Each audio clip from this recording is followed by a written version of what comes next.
Good morning, everyone. It's been a while since I've made a video and have been on.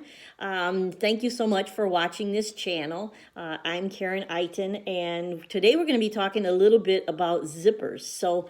I know I've been really busy lately with alterations. I reopened my shop, so it's been extremely busy and things like that. So today we're going to be talking about this invisible zipper foot, right? So this is the invisible zipper foot for a commercial machine. So that's what I use. I use a Juki commercial machine for most of my alterations. And it is a very good investment to invest in a invisible zipper foot. I don't know how many times I have used this thing. It just looks like brand new. And I've made a lot of money on doing invisible zippers, because a lot of people don't even touch invisible zippers because they don't have the special foot. So like for this commercial machine, this is the type of foot that gets screwed on, and you can do your invisible zippers with it. And I just really, this thing has been a lifesaver for me. I mean, I really use it quite often. So that's what I use to replace invisible zippers. Now, you may be working on alterations from your home or whatever, or a location, but you may be using a home machine. So some of those home machines, you'll just have to look. It may have a zipper, invisible zipper foot on it, where you just snap it on. Or, it just all depends on what type of machine you have and how the foot gets attached. Mine is a commercial machine, so it gets screwed on through this little spot here. The screw goes right here. I take off my regular foot and then put on this one. And but I know a lot of home machines have like a snap-on foot, or they may have a screw-on. It depends on what machine you're working off of and how it goes. So when I do invisible zippers, I like to buy a little bit longer zipper than what it calls for, being that you can go past the outside of the fabric where the end of the zipper needs to be, right? So say you're working on a pant or a dress, and the zipper ends like right here, and you can't really go much past that. When you get your zipper laid in there or basted in there, you can't go too much past that point because the zipper pull will be in the way, right? So if you go a little bit, buy a zipper that's just a little bit longer, say you need a 7-inch zipper, but you buy a 9-inch zipper, you'll have an extra couple inches there where you can sew beyond that part where the fabric stops, right? So it makes it much faster. So that way you can make sure that you get all the way past where it stops and starts right there. And you can, have a little bit extra inside of the fabric, which most people won't notice or won't see. But it makes your job a lot simpler. You're not fighting to get to that end where you're so close to the edge of the zipper pull that pulls it up. It will stop you from going too far when you're replacing an invisible zipper or you're installing an invisible zipper. So it's just one thing that I've, kind of learned through the years of doing alterations and replacing and installing invisible zippers, as I like to have my zippers just a little bit longer. And then you could go back and put a new stop on that zipper, and you could shorten it if you like, or you can just leave it. A lot of times skirts have a lining that you really won't see the extra bit of zipper that you leave inside there.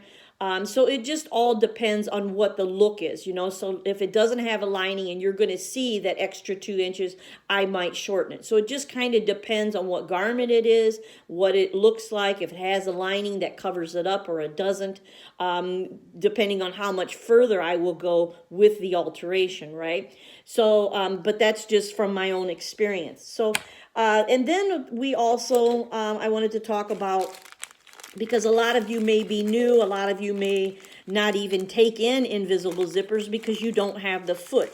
I didn't invest in the foot probably until I was maybe 6 months into my business and started making good money. And then I said, I need to invest in that because it's going to make my job a lot easier. Because when you sew in a visible zipper with a regular zipper foot, you cannot get as close to the teeth as you want to. So it looks kind of crappy on the outside when you can see the binding of the zipper instead of only the zipper teeth or just the material, right? So when you sew on an invisible zipper, it should have where the two pieces of fabric meet, right? They meet and you don't see the zipper. It's almost covered up by the fabric. That's why they called it invisible zipper. Well, if you sew it on with a regular home machine, you cannot get as close to those teeth as you need to. So that's why the invisible zipper foot really makes a nice, neat, professional looking job. And then these I'm just going to go over. I have my zipper parts tray here. I'm just going to go over a few things so you know what things look like if you're just starting out in business, or if you are just wanting to take on zippers and wanting to take on more things. So these are little stops. These are the bottom stops for zippers. If I can show it to you, you can see it. I don't know if I put it here, you can see it. So it has 4 little prongs that come up. It's a flat spot at the bottom, and it has 4 little prongs that come up. It looks like that. And then like that. That would be the best way to see it, I guess. Okay. And you can get these in different sizes. Like this is a small size. This is like a 5. So you can get different ones, different bags of them, and replace different zippers. So if you wanted, like I also have a gold, but I have them in a larger size. These are more like for a zipper, a denim jean zipper. It's a little bit larger than the other one, and it's in gold. Right? So it just depends on, what zipper you're replacing, repairing. Because if you're repairing a zipper, a metal zipper, you can just sometimes, if the teeth are all there and it's all good, but it just maybe came off track, sometimes you can realign it, take off the bottom zipper stop and realign it, and then put on a new stop, right, to hold the teeth together at the bottom. So sometimes you can just repair a zipper like that, but you have to make sure that you know what's wrong with the zipper. So if it's metal teeth and it is, all the teeth are there and it just maybe came off track, you could maybe replace it and put it back on track. If it's a plastic zipper and it's come off track, you probably have to replace it, because not too often you can ever get a plastic zipper back in track, and it will just split again, right? So that is that. And then you can go on to even getting larger stops, right? I don't know if I have any larger stops, because I really don't use the larger ones too often. So I don't have a larger one to show you, because I really don't use, that's about the largest. Okay, so then we're going to talk about top of the zipper stops. So they look something like this. Get one of these out of here. They're kind of a little bit minute. Oop. And this is a top stop. You can see it. Right? It's just like a little U shape, right? So those you can get in different sizes. And this one is, one of the small ones. This would be for like a polyester zipper, a plastic zipper. This would go good for that. Sometimes a small teethed jean zipper. Now this is like for a jumbo zipper. I'll show you the difference. And there's sizes in between. So we have this little one here and this one. I don't know if I can get it on there. And this one compared to this one. You can see the difference in size. So this jumbo one would be more for a large a large zipper, maybe like an outer coat, right? So one of those big plastic jumbo zippers or metal zippers, but that's like really jumbo, right? So it's a big one that it would stop, you know, be bigger than the zipper teeth, of course, so it would stop it, right? So that's what we use for that. So that's a jumbo size. So then, so you can get those top stops in all different sizes, right? And so through the years, I don't know how many times I've taken off, and when I replace a zipper, I usually throw it in the garbage. I don't give it back to the customer, right? I just give them the coat or the outfit, you know, the garment with the new zipper installed. So when I do that, I take off the zipper heads. Like this would be a huge outer coat jumbo, right? This is a jumbo zipper pull, right? And so if the zipper pull is all together and all in good shape, I'll collect the zipper pull from the garment. And that way I put it in my zipper tray, and I don't know how many times I have used those that have helped on another order, right? That have helped in repairing and replacing the zipper pull, but it come from someone else's jacket. So that's just a heads up on start collecting some different things from, you know, the clients that are just going to throw away that old zipper anyway. They'll never use that part. And you can do that. You could even take off the zipper stops if you want, and to start collecting them if you don't have any that are old, you know, that are old or whatever. So I have these new zipper pulls here. And then you can get them in different colors too. The zipper stops, like this one is a little bit bigger one. And it's like in a, almost a black, but a dark charcoal black. Look how big that one is. That one's for a really big teeth zipper. It has 4 prongs. See? So that one is even larger one. So kind of just organizing my zipper tray here. It's kind of a little bit of a mess. So, and I bought some new ones, so I want to put, so I know where things are, right? When I go to replace my zipper parts and zippers for people, I know exactly where and what I have. So then we can talk a little bit about zippers, and zippers are all numbered, like the zipper pulls, the zipper teeth. Like this is another jumbo type zipper. This is a number 10, YKK 10. You know, this is for a big zipper. This is a two-way zipper, a reversible zipper. That's what this is for. So this is where you can pull it up, you know, use the pull on one side and then turn the coat inside out and pull it on the other side. So this is a two-way, you know, for a reversible zipper. That's what that one is. I have a couple of those.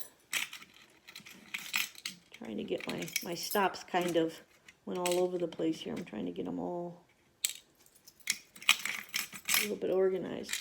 And then there may be some zipper parts that I collected and it really got in here, but it doesn't work, right? There's no pull, there's no zipper part on it, right? So the garbage, of course. But and then there's tiny little zipper pulls, you know, that you can get. You know, like this is a number, boy, if I could even see it. This is a USA. It doesn't have the number on it, but it is dinky. It is so tiny. Look how tiny that is. If you could see it. That is really like for a little baby garment or something, isn't it? Very, very little. So I'm cleaning as I go, so bear with me just a little bit here. Kind of getting my little cubicles. The zipper parts tray is just little cubicles. And I'm putting all my top stops in one place, all my bottom stops in one place, and cleaning out the garbage, right? Cleaning out the old stuff. So that's a tiny one. We talked about the two-way reversible zipper. This is another reversible zipper. Kind of put them all in one little tray if they'll fit. Sometimes they won't fit, but pretty good job there. All right. And then these are just zipper pulls that I took off of other zippers, or so these were different zippers. This one, the number 4 zipper pull. This is a YKK number. I think this one might be a little damaged. I don't know. Looks like the pliers got a hold of it. This says a number, boy, I can't see that. 40 USA 45. What does this one say? This one says a number 4. So those come from other jeans, you know. Those are just a replacement one. I'm kind of getting my stuff here. All right, we'll put those in a separate one because we know those are recyclable zipper ones, right? Recycled zipper parts. Here's another one that I've saved. Another one I've saved. Another one. And that's what you can do, right? You can save different ones. So this one is just a regular pull, a regular one. It doesn't have the number on it, but when you order, you can use a number. That's what they go by. And then this one's just a little bit heavier duty.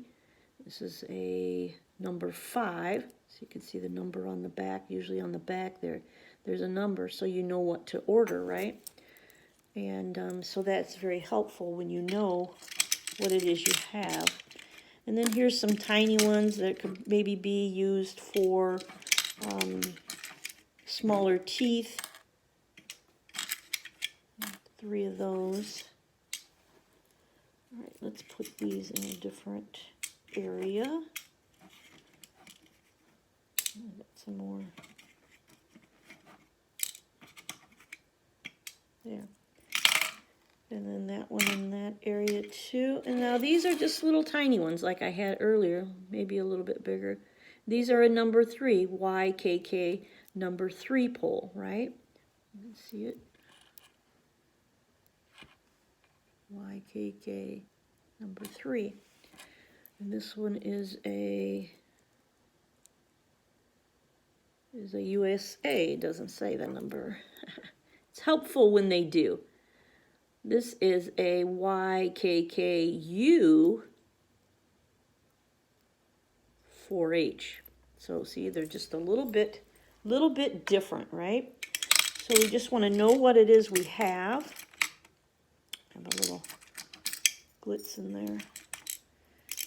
And then this one is just an extra little zipper pull that I took off of someone's jackets that they were, you know, throwing away. If someone really needed a zipper pull, we could pinch this onto, you know, a zipper pull. Most people don't really care what it says. They just want to make it useful, right? Want to make the jacket or garment useful. So we've got a pin there. All right, we got some more stops. We'll put those in the other tray area here. Get those in one location. So this was a zipper pull. We'll put that in a separate little thing. And then these littler one pulls, we'll put in another one. Then we had another jumbo. And that was a jumbo. I'm going to clean out the stops kind of somehow went out of the little cube and went into the other zipper parts. So we're trying to straighten this all up and see how many zipper stops I have. The next time I order, I might want to get some more zipper stops. It's good to know what you have in stock, right? And I try to keep as much in stock as I can. Here's another reversible, but it's kind of like a more like a little gray type color. We'll put that with the reversibles. These are the tiny ones. Put those with that. This one is a nice one. It looks like, see, that's a nice one. We took off of another zipper that the zipper didn't work anymore. It was going to get thrown in the garbage. So this is a number 7. Number 7 on the back. So if we find a jacket that needs to have the zipper pull replaced, and that's all that's wrong with it, then we have a pull right there that we can put on it, right? So it does save to accumulate some of your stuff that was going to be in the garbage anyway. You know, you could even take off buttons if you have where you make short sleeves for your clients for their shirts. If they don't want the extra material, then you can take off the buttons on the cuff of the sleeve, and you can start accumulating some buttons that way too. So it just is things to keep your, you know, heads up on, right? So that's how you accumulate other parts for other things.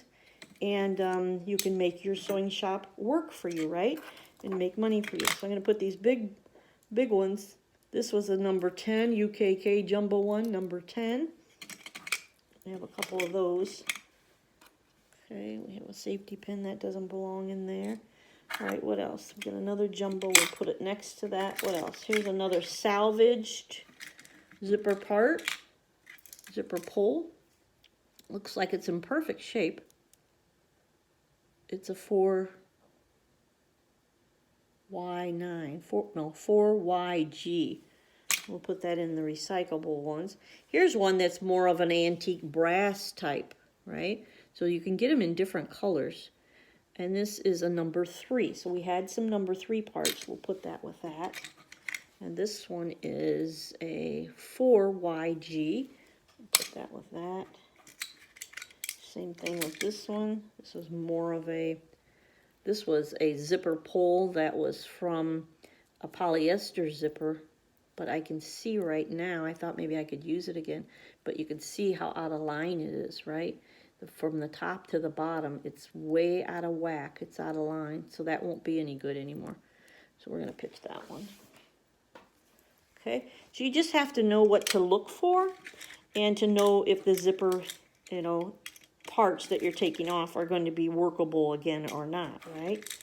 So it doesn't hurt to recycle. It's actually good for our environment to recycle. So if there's things that you can recycle, you know, try to do so.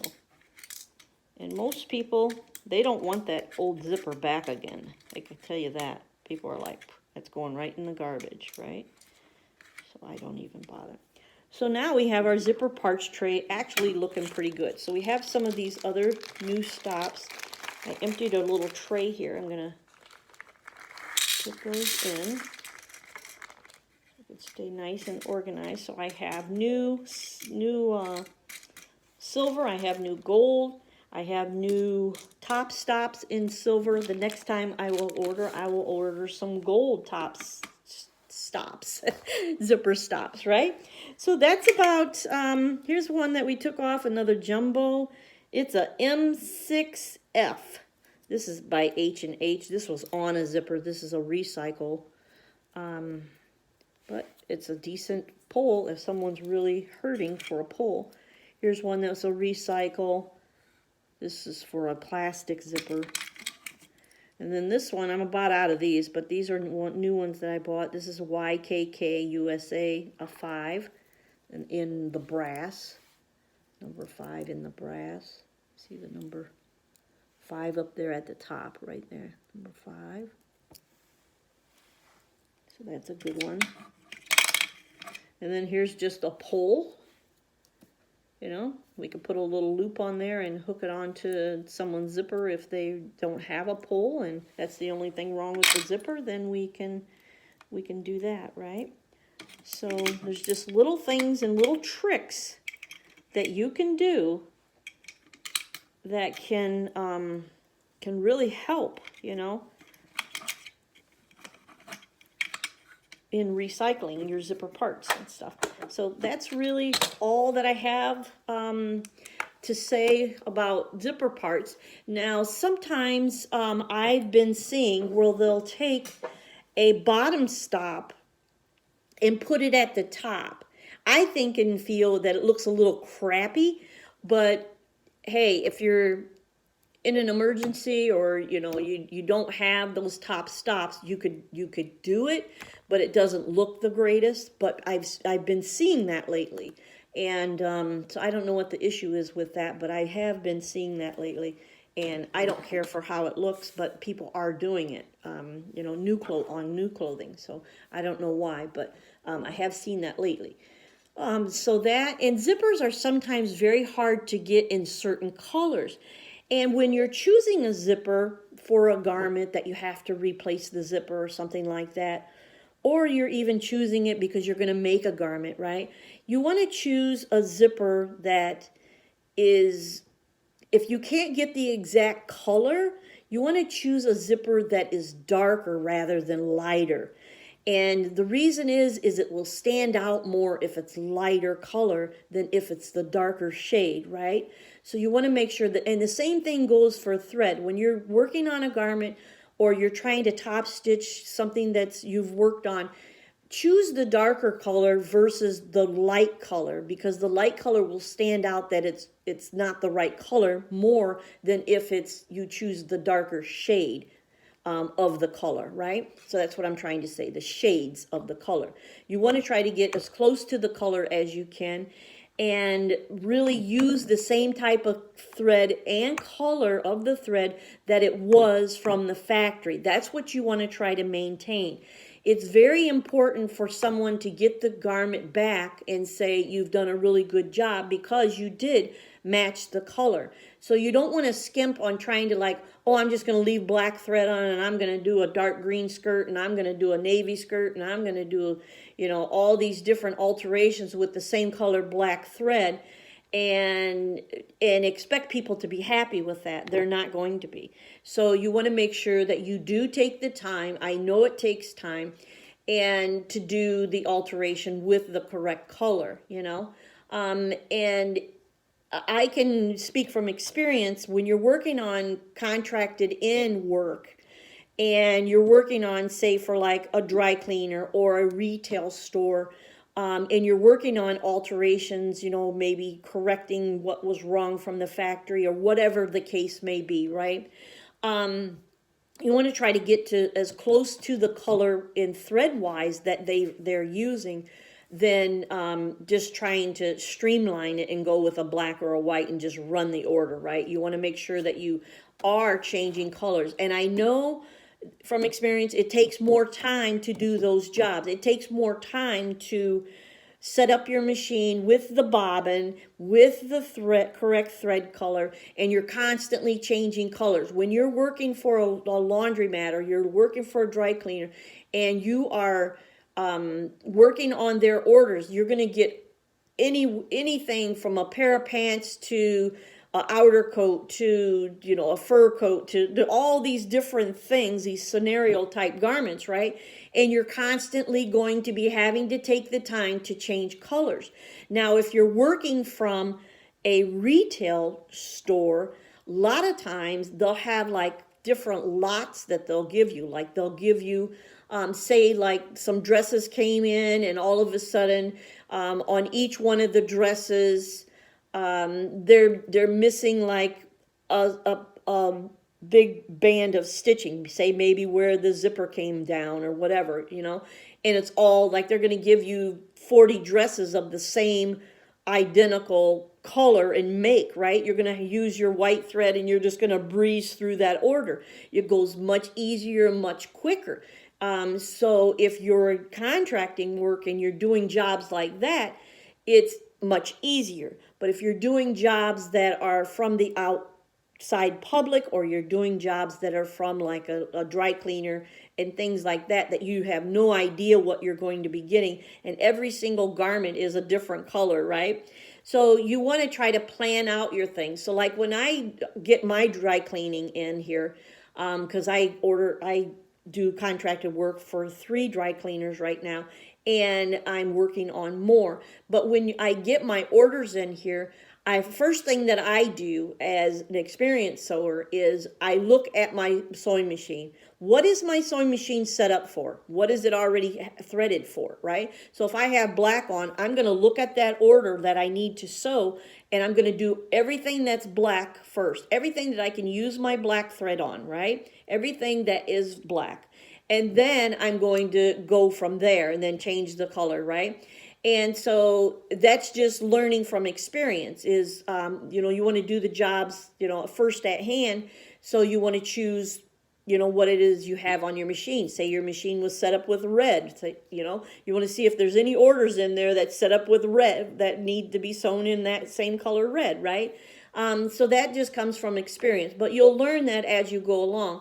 But not everybody thinks about those things, right? They just go ahead and change the color to whatever. And then you have black orders that are sitting there that you know you have to sew black garments, you know, and then you have to rethread your machine again. So it saves you that one step and that one time, right? But hey, when you're doing things for, you know, the public or you know, a dry cleaner or outside things like that, and the colors are constantly changing, you want to think about things like that ahead of time. You know, these are just some really helpful and useful tips that save your tailor shop and sewing shop time, right? And that's what we want to do here.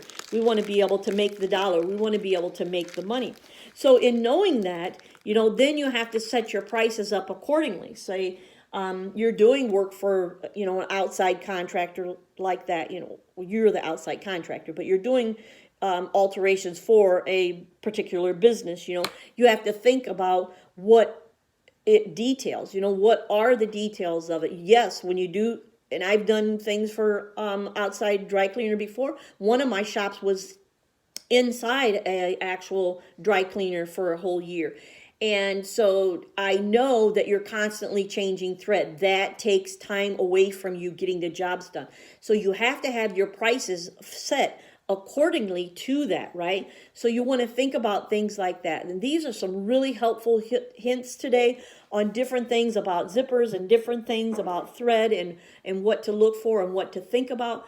And getting back to zippers anyway, it's sometimes hard to find the colors of the zipper that you need. So sometimes you may want to have, you know, different zippers on hand. Like I try to have like my black invisible zippers, 7-inch. I try to have, excuse me, I try to have a few white zippers in 7-inch or 9-inch, either or.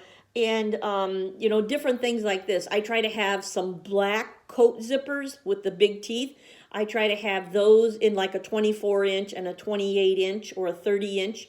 And then, and a couple navy ones and a white one. You just need to have some things on hand. But then there's also things like this last week, I had a skirt for the dry cleaner that was just a really odd color, and I took it to the fabric store with me, right, to match up the actually what I do is I go inside the garment and I get a little swatch of the end of the zipper. You know how you have that little bit of tail on the end of the zipper, right? So I'll take off about 1/2 inch and I'll tape it or staple it to a little piece of note card, right? One of these sticky notes.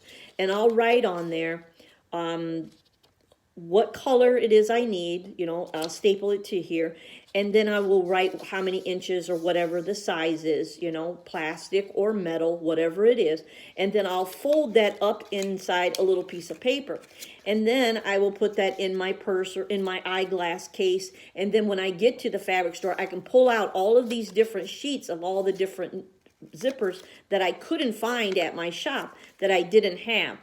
And if it's one that's really, you know, oddballish or whatever, I will go ahead and as soon as I get the zipper in, I try to order it. I'll order it and not have to go to a fabric store and purchase it. I'll try to order it, especially if it's in some colors that I know that I can use again. But colors that are, like this was a really off shade of green. It wasn't a green that, it was kind of like an olive green. And one that you'll probably never get in again, right? You'll never get that color in your shop again, right? It was just really odd. But so then I try to get the closest zipper to that color that I can get. And I had a really hard time. I had a hard time trying to find the right length. And then after I found the right length, it was not the right color and just a shade off. And it's like, oh boy. So then I ended up getting the zipper. And I brought it back to my shop, right? So I'm going to install the zipper, found the thread that matched and everything. And then when I get the zipper in my shop, to me, it looked a little shade off. It looked, you know, it was exact at the fabric store. So the lightings are different, right? So you want to think about that too. So sometimes you just want to take that zipper and see if you can get somebody to go with you and go outside and match it up with that color, because when I got it back to my shop, it looked like a shade towards the gray side. And it's like, that's not what it looked like inside the shop, inside the sewing place, right? So there's just things there to be, cautious of that can, make or break you, really, because you don't want to install a zipper that is really not the right color, and before you talk to the customer, you want to make sure that it is, the actual color. And I swore to God it was the same color, and when I got it back to my shop, it wasn't bad because it was an invisible zipper, and once it's done correctly, the fabric covers the whole thing anyway, but it was just the idea on things to think about and things to look for that can happen, right? So, so hopefully all these tips were kind of helpful for you today. So just take some time and know that when you take in zippers, that like I tell my outside contracted people, I tell them that, when it comes to zippers, it's not always going to be perfect, right? It's not always going to be, a turnaround time as what I said, because I may have to order the zipper. I may have to go searching for the zipper. It just takes time to get that zipper in your shop if you don't have a whole lot of stock. You don't have zippers of every single color. And I don't care how much you buy, you can never plan for what color zipper you're going to get, right? That needs to be replaced or repaired. So on that note, I'm going to end it here. And so anyway, I hope this really helps you on figuring out your zippers and really investing in a zipper foot, or seeing if you have a zipper foot, invisible zipper foot that you can invest in, or that you have, that you can take in invisible zippers. Not everybody can do that, right? And to do a good job at it. So anyway, again, my name was Karen, and I look forward to talking to you guys again on the next video. It's been pretty busy here, so I will try to keep posting videos as time goes on. It's just maybe a little lag in the videos, but still, go ahead and like this video, give me the thumbs up, and write a comment. That helps me out in the algorithm, even if you just say something simple. And then go ahead and subscribe to this channel, because I will be posting more and more information that can help you to earn more money in your tailor shop. So thanks so much. Bye-bye now.